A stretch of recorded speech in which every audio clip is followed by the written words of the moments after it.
This tutorial is for making a retro comic book effect similar to the one on the screen now. I have my picture that I'd like to use already open and rotated. The first thing that I'm going to need to do is go to Enhance and let's do Auto Smart Fix, and it's going to lighten that up just a little bit. Now we're going to get into actually making our comic book effect. We are going to increase the contrast. To do that, we're going to go back to Enhance and adjust lighting and levels. You're going to want your input levels to be at 60, 1, and 220. Everything that I tell you, all the levels are always open to your creativity. If you want them darker, lighter, it doesn't matter. But we need to start a little bit darker. And next we're going to do illustrated we're going to make it look illustrated by adding a little bit of graininess. So we're going to go to Filter, Artistic, and Film Grain. For this one, I'm going to zoom out right here so I can see the picture a little bit more. I want the grain to be 4, the highlight to be 0, and the intensity to be 10. You can change things around if you'd like, but I'm going to leave it here, so I'm going to hit OK. And now we have a little bit grainier of a picture. Now we are going to duplicate. You do that by clicking on the words of your layer, duplicate layer. We're going to make a halftone effect, so type halftone in your layer name. To do the halftone, you go to Filter, Pixelate, and Color Halftone. This is the biggest step that I think is up to your creativity. I like to usually do a little bit more.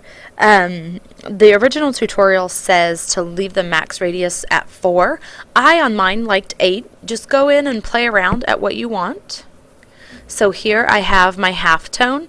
I'm going to go now to the Layers palette, which is right here, and go to Darken on this. That is actually all the effect that we're going to do for this picture. Now we're going to go back and make the borders and the caption areas.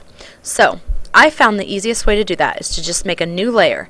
I'm going to pick kind of an off-white, kind of dirty gray color, and I'm going to paint my new layer that color, go to my rectangular marquee, and make a border.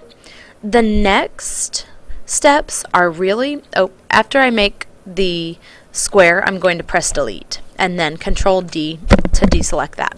The next steps are really completely up to you. We have to make these little boxes. They're boxes with an outline, a black outline. What I would do is just come over here, and first I'm going to make that orange one. So I'm going to make another new layer, and I'm going to go to the gradient tool, and it is from yellow to orange, so I'm just going to click on here and I'm going to make a gradient all over, and just take my rectangular marquee again and make a square, and I'm going to layer via copy. So now I can just have my square. I can delete this layer. I'm going to duplicate the gradient layer and make my new one black.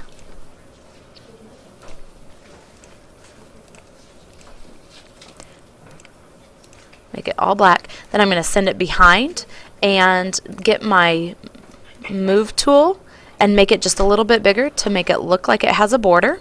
You can make the border as big or small as you like. Then when you are done with that, you're going to merge those by having the eyes only on the layers that you want together. Go to More and Merge Visible, and so now they're just one.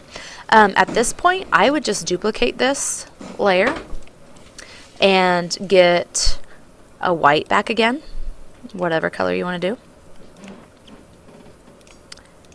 and paint that area in. And now you have an area for your, that's being stubborn. There we go. Now you have an area for your caption. What's left is to download the font, which you can go to several different font places. On my website, I will place a link for this. For our purposes, I will have to load this onto your computer and put it on there. So once you get to this point, just come and ask me for help.